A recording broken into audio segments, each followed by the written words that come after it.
of houses a year. My ex-in-laws also had another company that they bought before his death in 2004, before Leonard Millman's death. It's called KB Homes, Kaufman and Broad. They changed the name to KB Homes. They have operations here in the United States, and they had operations in France. It turns out to be what they were doing is they were creating mortgages on houses that never existed.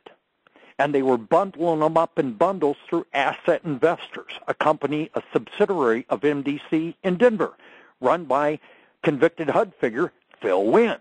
And they would bundle these mortgages up, and they would peddle them over to AIG, which they owned and controlled through Hank Greenberg, who was a stooge of Leonard Millman's, a crime syndicate.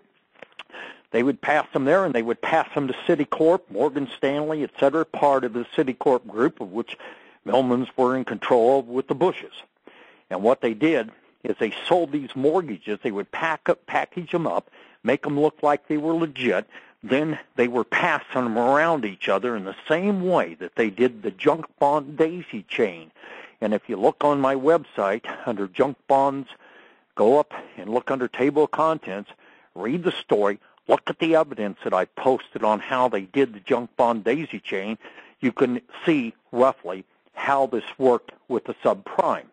So they passed these mortgages around, then they sold them to other institutions and sold them to bond houses and sold them to the different, like Capers, the California Retirement Pension Funds, and so forth. They sold them to a whole bunch of them. And that's what just wiped out most of the people's pension funds, were these artificial mortgages without any houses to back them. It's nothing but massive security fraud. And they did 20,000 of these a year since 2001. Wow. And that was the first $350 billion bailout that George Bush approved, and his treasonous Congress and senators who voted for it approved this with no oversight and no accountability. And that was because they got boxed up. They were in trouble. It was going to collapse them.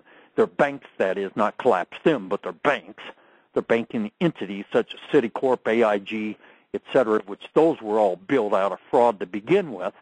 And so Bush gets the American taxpayer to bail it out before he leaves office, estimating it's going to cost $750 billion.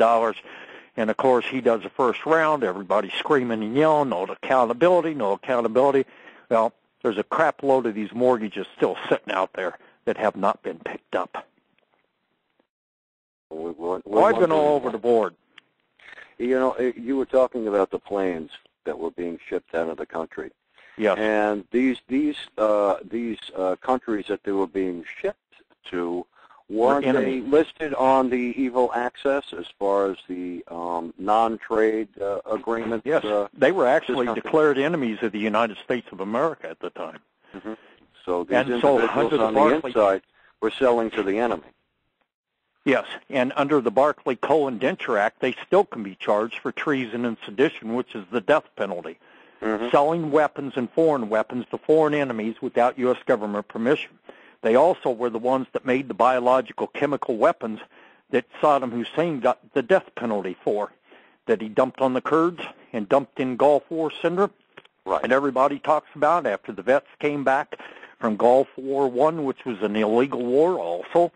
When they came back, if you ask any of them that were over there that are still living, what happened? They got rained on all the time by Scud missiles that rained down chemical weapons on them. Where did they make those chemical weapons? They made them at Fruita, Colorado, out on the western slope at the Sam Gary refinery. And they put cyanide. Barbuti, the terrorist that lives in Akabor, Jordan, as a coffee merchant, if anybody wants to go over and eliminate him, that any of you vets out there, you can find him over there. He's a terrorist.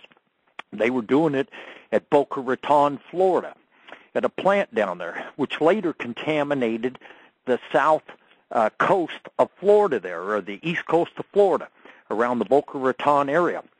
And what was the name of that company, Stu?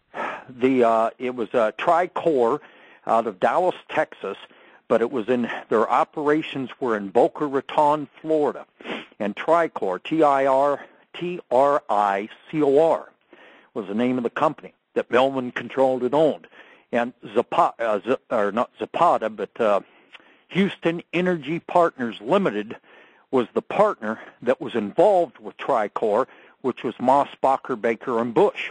They owned into Tricor, and Millman controlled Tricor and was of legal record on Tricor, which was a fictitious name he used of Richard Millman, and instead of Leonard Millman.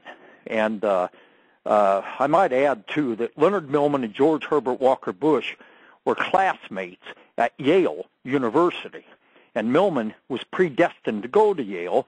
His father, who was a Templar banker, who was Prescott Bush's money launderer, the grandfather of George W. Bush, named Leonard, his name was Leonard Yale Millman. But anyway, they created... Was he a member of the Skull and Bones also? Oh, you got it. He was all Skull and Bones, what they call the Council of 13, the Knights Templar Bankers, the 100. And but anyway, Tricor made this stuff at Boca Raton, Florida. It became known as the Iraq Gate scandal that got covered up. Then it became the B&L Bank scandal, where Hillary Clinton was on the board of directors of B&L Bank, where they were laundering the money. And Henry Gonzalez, who I worked with quite often, provided him a lot of information. He was House banking chairman all during the early 90s, late 80s, and the early 90s. He went after him over it. And some of the records were in Chicago, and they were in the basement of a building in Chicago. He was subpoenaing those records. Suddenly they had a collapse of a tunnel up there that flooded all the basements around there, destroyed records. But what he was after, they couldn't get their hands on, which was called Parameter Oil Company. I have those documents up on some of those breaking news pages. I think if you go up on my site, look for breaking news, right above where it says breaking news, they say, or in the right column, whichever it is, they say breaking news 3 or 4. If you hunt those pages, which are not archived, you will find the shipment of those fighter jets in there. You will also find what's called Parameter Oil Company, and involved Gunther Russbacher, who was the first one, should we say, that Rodney Stitch came across, the first spook. I think you said you had him on recently. Yes, he was on last Friday. Mm-hmm. Yes, and Rodney, Gunther had provided that for me because Gunther was laundering money to Leonard Millman and working, and I've got also other documents saying National Brokerage Company, etc., which is the company that was a subsidiary spinoff that owns Bank of America. They're the parents of Bank of America. And if you go in and look at those documents, you will see those fighter jets. You will see John Cole, counterintelligence of the FBI, that was arrested on the job, just like Gerald Salisbury was, arrested on the job and taken to Springfield and locked up without charges. Later, supposedly extortion against Granite City Steel, etc. And you will see in those documents Gunther's name. You will see many people's name. You will see about those Parameter Oil Company, how they were trading oil for weapons with Saddam Hussein.